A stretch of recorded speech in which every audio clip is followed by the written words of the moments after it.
निनादही काही वेगळा नाहीये. अगं कुठे आहे तो, कसा आहे? माझ्या हाती लागला तर मी विचारेन ना, कसा आहेस, कुठे आहेस. आजकालच्या मुलांचं असंच असेल, कुठल्या जगात असतात तेच कळत नाही. आणि त्यांना एकदा शिंग फुटली ना की त्यांना असं वाटतं की आई बाबा म्हणजे काहीतरी बोरिंग, आयुष्यातला अडथळा वाटतात त्यांना. चालायचंच ग. असो, हे बघ तुझ्यासाठी मी काय तिखट आणलंय. मिठाच्या पुऱ्या. अगं काय खमंग वास सुटलाय.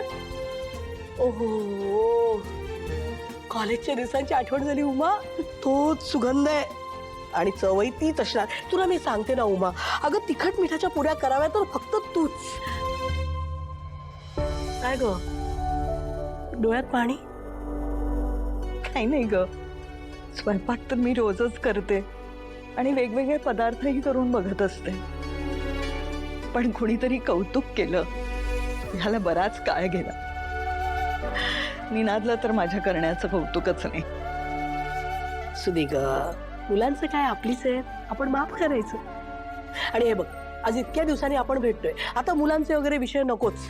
आपण आपल्या आपल्या गप्पा मारू, मस्त गप्पा मारू आणि फक्कड असा चहा पिऊ. चहा नको, चिरंजीवांनी इथे सोडलंय आणि 10 मिनिटात न्यायला येतो असं म्हटलं. अगं अहो, त्यांना आवडत नाही आपण विचारलेलं की कुठे जातोयस, काय करतोयस. पण आईला तिच्या मैत्रिणीला डबा देण्यासाठी फक्त 10 मिनिटं पुरतील असं त्यानेच ठरवलंय. 10 मिनिटं आहेत ना, हो, पुरेशी आहेत की. पटकन चहा आणते. ए आज चहा नको, तुझ्या हातची कॉफी प्यावीशी वाटते, करशील? अगं मागून मागून काय मागितलंस? कॉफी करते, बस आले. तेव्हा या घरात प्रेमाला इतकी कमी किंमत काय आहे रे? एकीकडे सईचं विश्वावर जीवापाड प्रेम आहे, पण विश्वा मात्र सईशी नाईलाजाने हे लग्न करतोय. मुळात तो असं का करतोय हेच मला कळत नाहीये. जर का सईचं त्याच्यावर एवढं प्रेम आहे तर तिला सुद्धा तिच्या हक्काचं प्रेम मिळायला हवं ना.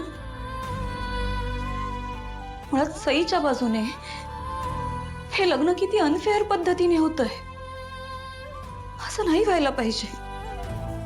आणि दुसरीकडे काकांचा त्यांच्या सख्ख्या बहिणीवर असणारा राग. तेव्हा अरे, असं असतं का बहीण भावाचं नातं?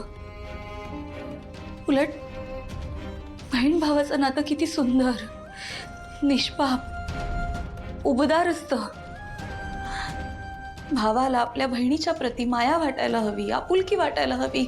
पण इथे तेही उलटच आहे. असं असल्यावर कशी टिकणार नाती? कसं होणार हे कुटुंब आनंदी? नाही देवा, आता माझ्या आईने जे आमच्या घरासाठी केलं होतं तेच कदाचित मला या घरासाठी करावं लागणार आहे. पण ना, मनात एक शंका येते. म्हणजे मी हे ठरवलं तर आहे, पण हे सगळं करण्यासाठी मी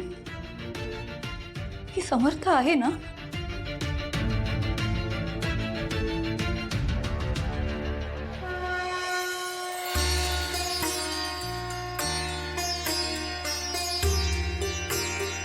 थँक्यू देवा, थँक्यू. तू मला हा संकेत दिलास त्यासाठी. आता हे कुटुंब एकत्र आणण्याची शक्ती सुद्धा मला दे. काकांच्या बहिणीला या घरात स्थान मिळवून देणं म्हणजे या घरात प्रेमाला स्थान देण्यासारखं. आणि त्यासाठी सगळ्यात आधी मला विश्व आणि सईला एकत्र आणावं लागेल. ह्या सगळ्यात माझी साथ देशील ना? आम्हाला सगळ्यांना तुझी खूप आठवण येते. तू नीट खातोयस ना? स्वतःची आबाळ करून घेऊ नकोस. तू खा व्यवस्थित. आई अगं ते सगळं व्यवस्थित करतोय का? पण जोपर्यंत भावनाने स्वतः बनवलेला घास माझ्या घशाखाली जात नाही ना, तोपर्यंत मला नाही बरं वाटणार आहे. मला मला खरं खरं सांगा, ती चिडली नाहीये ना माझ्यावर? खरं सांग मला दादा, ती चिडली नाहीये ना माझ्यावर? मी चिडलीये तुझ्यावर. काय गरज होती तुला कोर्टात हे सगळं खरं खरं बोलायची की हे सगळं तू केलंयस म्हणून?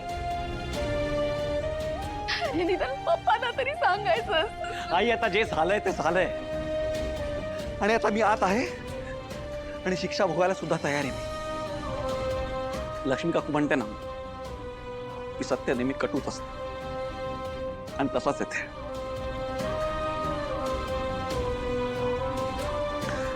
ते सगळं जाऊ दे दादा. भावनाला प्लीज माझा एक निरोप दे की खूप वाट बघतोय तिची. प्लीज एकदा येऊन मला भेट. मला खूप आठवण येते तिची. तिला प्लीज एकदा इथे येऊन मला भेटायला सांगा. प्लीज सांगशील ना? हा.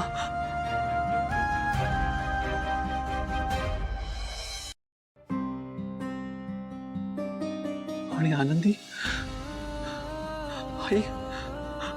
आई आनंदी कशी आहे? हा, ठीक आहे ना ती? म्हणजे एव्हाना तिला सगळं कळत असेल ना? तिला असं नाही वाटत आहे ना की माझ्यामुळे ती खूप त्रासात अडकली आहे वगैरे असं? हा, नाही वाटत ना? नाहीच वाटणार.